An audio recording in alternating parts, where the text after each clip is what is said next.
Since the dawn of humanity, ancient civilizations recorded legends and sacred texts that mention extraordinary beings.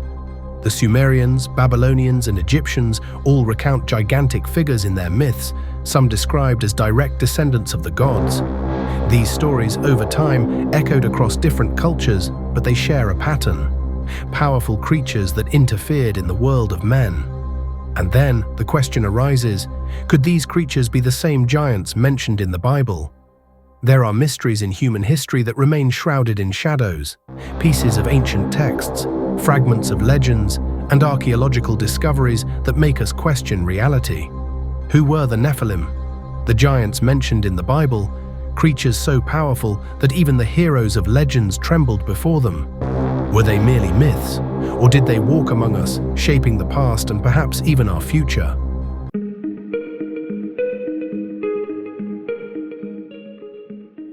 The mystery in Genesis.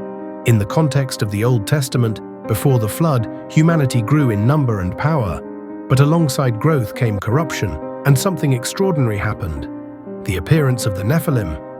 These beings emerge in the book of Genesis.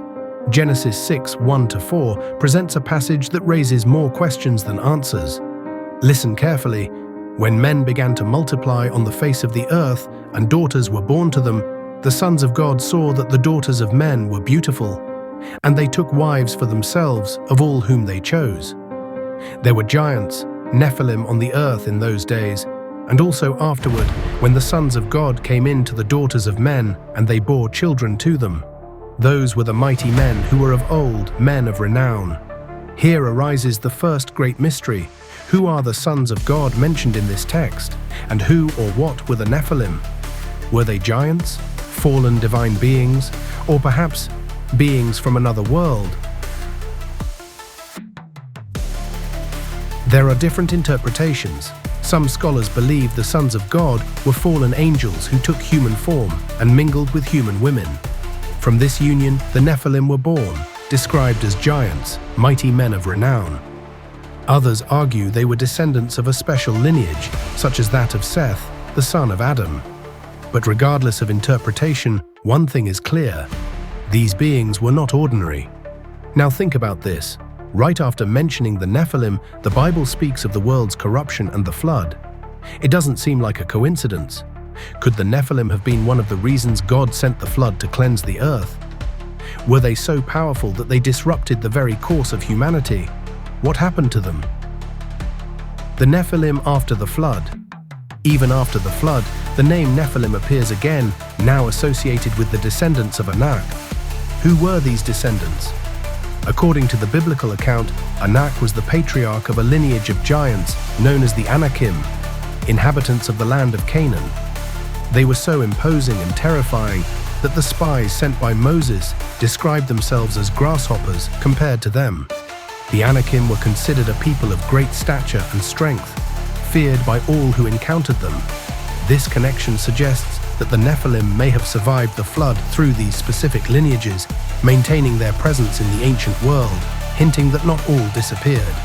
In Numbers 13:33, the spies sent by Moses report something terrifying upon returning from the land of Canaan. We saw the Nephilim there, the descendants of Anak come from the Nephilim. We seemed like grasshoppers in our own eyes, and we looked the same to them. Imagine this: trained men, warriors of Israel, describing themselves as small grasshoppers before these colossal creatures. If the Nephilim were nothing more than legend, how can this account be explained? The land of Canaan was a real place. The battles to conquer it were historical. So were these giants remnants of the ancient Nephilim?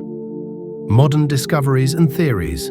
And now, let me bring you something even more intriguing. In recent years, archaeologists and explorers have found giant human bones in regions of Asia, America, and the Middle East. Reports describe femurs and skulls disproportionately large, suggesting the existence of humans over 3 meters tall.